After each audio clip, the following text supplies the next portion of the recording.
Hello twelfth class, welcome back on साया commerce classes. So twelfth class मैं आपके सामने फिर हाजिर हूँ एक और बिजनेस स्टडी की न्यू क्लास के साथ।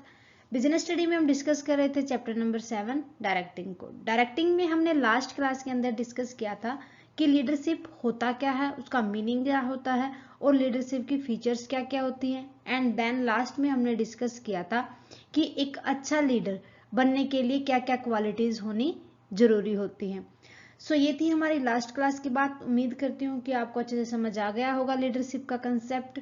अगर आपने अभी तक वो क्लास नहीं देखी है तो फटाफट से प्लेलिस्ट में जाए और देख लें। आज हम डिस्कस करेंगे लीडरशिप को आगे बढ़ाते हुए मीनिंग ऑफ लीडरशिप स्टाइल। भाई लीडरशिप स्टाइल मीन्स कि जो एक लीडर होता है उसके अंदर क्या क्या जो उसकी क्वालिटी होती है, वो काम करने का तरीका किस तरीके का होता है उसका, कि वो किस तरीके से अपने सबॉर्डिनेट को डायरेक्टिंग देता है, ये होता है लीडरशिप स्टाइल। मेन इसको कहा जाता है लीडरशिप बिहेवियर, बिहेवियर भी माना जाता है इसको। ठीक है, देन हम देखेंगे कि different type of leadership style, कि कौन कौन से लीडरशिप स्टाइल होते हैं, कि लीडर्स जो होते हैं वो किस किस टाइप के होते हैं। सो हर एक चीज को हम अच्छे से कवर करेंगे। देखो, अब बात करते हैं मीनिंग ऑफ लीडरशिप स्टाइल। भाई लीडरशिप स्टाइल का मतलब यहाँ पर यही आपको समझना है कि जो एक लीडर होता है उसका बिहेवियर किस टाइप का होता है, वो अपने फॉलोअर से, अपने सबॉर्डिनेट से किस तरीके से काम करवाता है, किस तरीके से उनको मोटिवेट करता है और किस तरीके से उनको डायरेक्शन देता है। ठीक है, ये सब होता है लीडरशिप स्टाइल।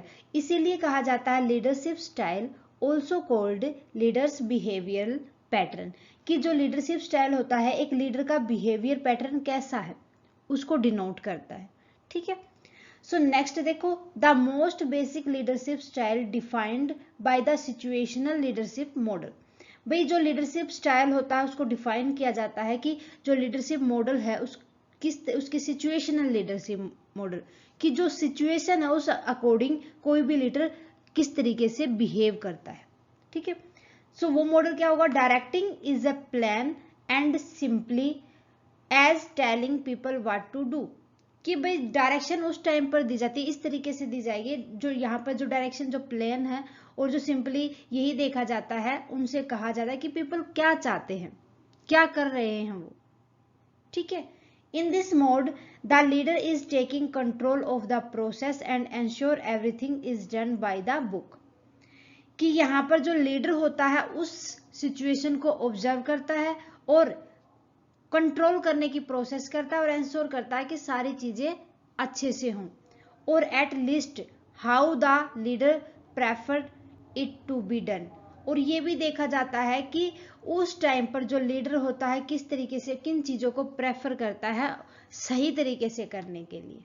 ठीक है, सो जो लीडरशिप स्टाइल है वो आपको याद रखना है, 3 चीज के ऊपर डिपेंड करेगा। फर्स्ट वन होगा कि लीडरशिप की पर्सनैलिटी कैसी है, वो गुस्से वाला इंसान है या पोलाइट है ज्यादा, या किस तरीके की उसकी पर्सनैलिटी है, लोग किस तरीके से उसको ऑब्जर्व करते हैं। मीन्स लोग यहाँ पर जो फॉलोअर होंगे, जो सबॉर्डिनेट होंगे, वही कहलाएंगे। देन जो लीडरशिप स्टाइल डिपेंड करेगा कि किस टाइप के सबॉर्डिनेट हैं या फॉलोअर हैं, टाइप्स ऑफ फॉलोअर। कई भी जो लीडर को फॉलो करेंगे वो किस टाइप के हैं, क्या वो लेजी टाइप के, क्या वो अच्छे से उसको समझने वाले हैं, या बस उनको अपने लीडर के ऊपर फेथ है कि जैसा वो कहेंगे वो सही होगा। देन थर्ड एंड लास्ट हो जाएगा एटमॉस्फेयर ऑफ ऑर्गेनाइजेशन, कि जो हमारी ऑर्गेनाइजेशन है उसका एटमॉस्फेयर किस तरीके का है। ठीक है, ऑफ ऑर्गेनाइजेशन, कि जो हमारे ऑर्गेनाइजेशन है उसमें काम करने का किस तरीके का, हमें किस तरीके से बिहेव करना चाहिए, किस तरीके से काम करना चाहिए जिससे हम अपने ऑर्गेनाइजेशन के ऑब्जेक्टिव को पूरा कर सके। ठीक है, तो इन तीनों चीजों के ऊपर ही लीडरशिप स्टाइल डिपेंड होता है कि एक लीडर किस तरीके से बिहेव करेगा, इन तीनों चीजों को सोच के ही वो बिहेव करता है। ठीक है, तो ये था मीनिंग ऑफ लीडरशिप स्टाइल। अब बात कर लेते हैं different type of leadership style. भाई सबसे पहले टाइप आ जाती है ऑटोक्रेटिक लीडरशिप। जो हमारा नेता है ना, बस वो अपनी चलाने वाला है, जैसा वो कहेगा फॉलोअर को वैसा ही करना पड़ेगा, वो किसी की नहीं सुनेगा। सो वो होता है ऑटोक्रेटिक लीडरशिप। सो इसीलिए फर्स्ट पॉइंट हो जाएगा exercise complete control over subordinate, कि जो लीडर होगा वो प्रॉपर तरीके से अपने सबॉर्डिनेट्स के ऊपर कंट्रोल करके चलता है। वो अपनी ऑर्डर्स को उनके ऊपर थोपेगा और उनको कहेगा कि आपको मेरे तरीके से काम करना है। ठीक है, नेक्स्ट हो जाएगा centralise power is in himself and take all the decision without consulting subordinates. भाई ओवरऑल पावर किसके हाथ में होगी? यहाँ पर लीडर के हाथ में होगी, और बिना वो अपने सबॉर्डिनेट्स को कंसल्ट किए हुए डिसीजन ले लेगा। They are only one way communication, एक तरफ से कम्युनिकेशन होगा। भाई वो सुनने वाला तो नहीं है लीडर, वो सबॉर्डिनेट की थोड़ी ना सुनेगा, तो वो अपनी बात कहेगा, अपने तरीके से कहेगा और अपनी बात को प्रॉपरली वो मनवाएगा। सो ये होता है वन वे कम्युनिकेशन, कि जब एक ऑर्डर देने वाला हो और उसको सभी फॉलो करने वाले हों तो वन वे कम्युनिकेशन होता है। यहाँ पर सबॉर्डिनेट्स कोई भी एक्सक्यूज, कोई भी अपना आइडिया नहीं रिप्रेजेंट कर सकते। लास्ट हो जाएगा does not delegate authorities and gives order to subordinates. यहां पर वो अपनी अथॉरिटी को डेलीगेट नहीं करेगा ना, वो किसी भी सबॉर्डिनेट से अपना काम नहीं करवाएगा, बल्कि खाली वो ऑर्डर देगा कि आपको ये काम करना है और इतने टाइम में करना है, परफेक्टली करना है। ठीक है, सो यहाँ पर जो लीडरशिप चार्ट बनेगा वो इस तरीके के बनेगा कि जो हमारा लीडर होगा वो ऑर्डर देगा सभी सबॉर्डिनेट को। ठीक है, इस तरीके का हम बना के चलेंगे। यहाँ भी सबॉर्डिनेट हो जाएंगे, फिर ये इस सबॉर्डिनेट को भी अपना ऑर्डर देगा, देन ये फिर यहाँ पर भी अलग अलग सबॉर्डिनेट को अपना ऑर्डर देगा, बट उनकी सुनेगा नहीं। क्लियर है? देन नेक्स्ट, तो यहाँ पर सेकंड टाइप आ जाती है democratic leadership.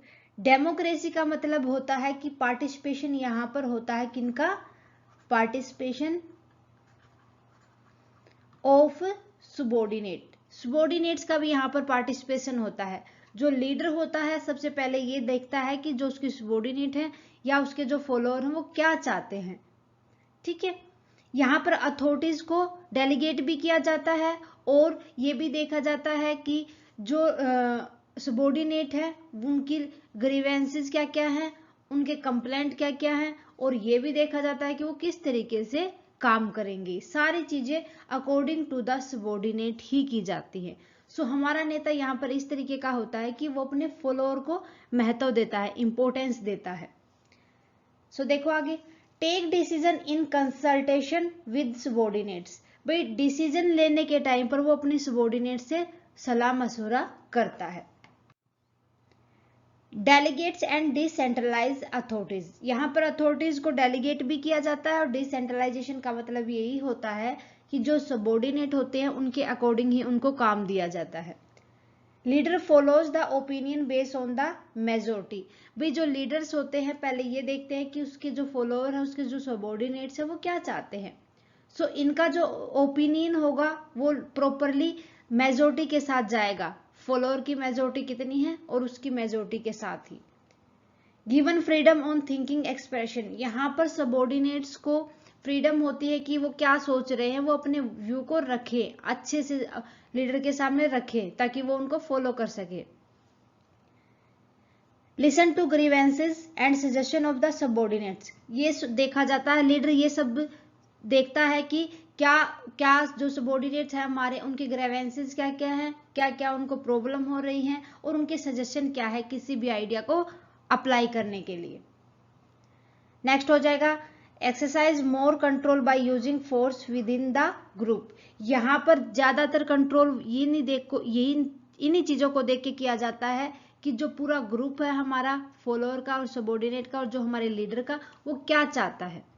Control overall group के हाथ में होता है, एक लीडर के हाथ में नहीं होता। देन थर्ड टाइप आ जाती है लेजिज फेयर और फ्री रेन लीडरशिप। यहाँ पर भाई जो लीडर होता है वो लेजी टाइप का होता है, उसको कोई मतलब नहीं, जब उसकी जरूरत होगी तो वो चला जाता है, अदरवाइज कुछ करते ही रहे ऑर्गेनाइजेशन के अंदर उसके सबॉर्डिनेट। ठीक है, तो यहाँ पर बस सबॉर्डिनेट की जब नीड होगी उसको कॉल कर लिया जाता है, देन उसकी सजेशन ले ली जाती है, अदरवाइज वो इंटरफेयर नहीं करता। ये जो फर्स्ट और सेकंड टाइप है ऑटोक्रेटिक एंड डेमोक्रेटिक, इन दोनों से ये अलग होता है।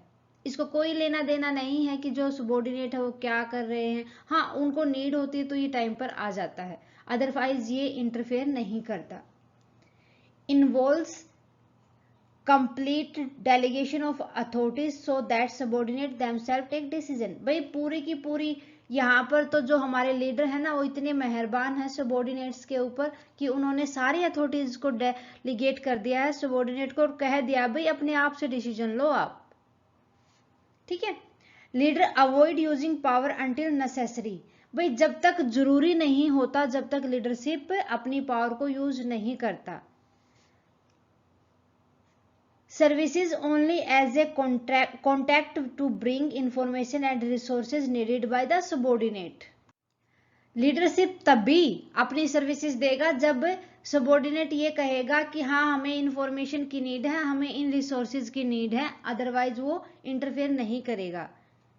Subordinates are made responsible for their work. भाई जब उनको सारे की सारी अथॉरिटी दे ही सबॉर्डिनेट तो को दी गई है तो रिस्पॉन्सिबल भी तो वही होंगे। क्या रिस्पॉन्सिबिलिटी अब लीडरशिप की थोड़ी ना होगी?